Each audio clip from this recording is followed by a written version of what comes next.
I like that little video. There's a lot in it that I think is important. It's by Igniter Media, which is a Christian video production group. You can find their channel on YouTube. But anyway, I love how they said that that was the day that for someone who was celebrated when he came in to Jerusalem was then despised on Good Friday. Though innocent, he was punished as guilty, and the Lion of Judah became slaughtered like a lamb. And again, I love those contrasts where, from maybe the viewpoint of those that conspired to have him killed, it was premeditated murder, but it was also a predestined sacrifice that God chose through Christ to do for our benefit.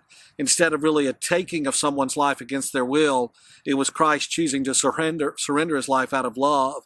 Death was their goal. Life was God's plan. And again, what a wonderful day to remember that Christ's wounds were turned into our healing. The very worst acts of hatred became the ultimate act of love on the cross.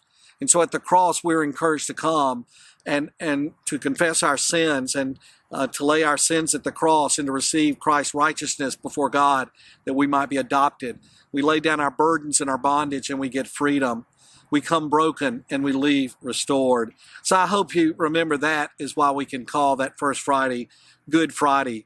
But never forget how much it cost Christ. Again, it's hard to imagine those last hours of his physical life before his death on the cross. Again, that's why I wanted y'all to see that video. We have a God that rescued us by flipping things around from the human perspective.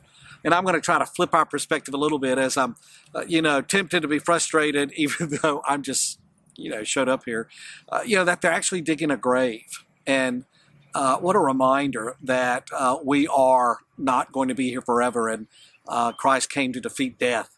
So that again, dying is not the end, but a gateway to a greater life. But again, it cost Christ a lot to open that gateway for us on the cross. And Matthew again tries to describe the horror of it in Matthew 27, beginning with verse 32. As they were going out, they met a man from Cyrene named Simon, and they forced him to carry the cross. They came to a place called Golgotha, which means the place of the skull.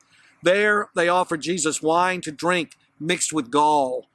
But after tasting it, he refused to drink. When they had crucified him, they divided up his clothes by casting lots, and sitting down, they kept watch over him there. Above his head, they placed the written charge against him. This is Jesus, the King of the Jews. 2 criminals were crucified with him, one on his right and one on his left. Those who passed by hurled insults at him, shaking their heads and saying, "You who are going to destroy the temple and build it in 3 days, save yourself. Come down from the cross if you are the Son of God." In the same way, the chief priests, the teachers of the law, and the elders mocked him. He saved others, they said, but he can't save himself. He's the King of Israel. Let him come down now from the cross, and we will believe in him. He trusts in God. Let God rescue him now if he wants him. For he said, "I am the Son of God." In the same way, the criminals who were crucified with him also heaped insults on him. He did all of this for you and for me, and we forget the wonder of it, don't we? I hope that this next clip, entitled "Give It All to Him" by Max Lucado, will help rekindle the wonder of how much he loves us and how he came to take our sin on himself. It's a short little parable, but it's got a powerful message in it of encouragement as we remember once again what Christ did to rescue us. Go to that clip now and enjoy, and may it deepen your walk with Christ.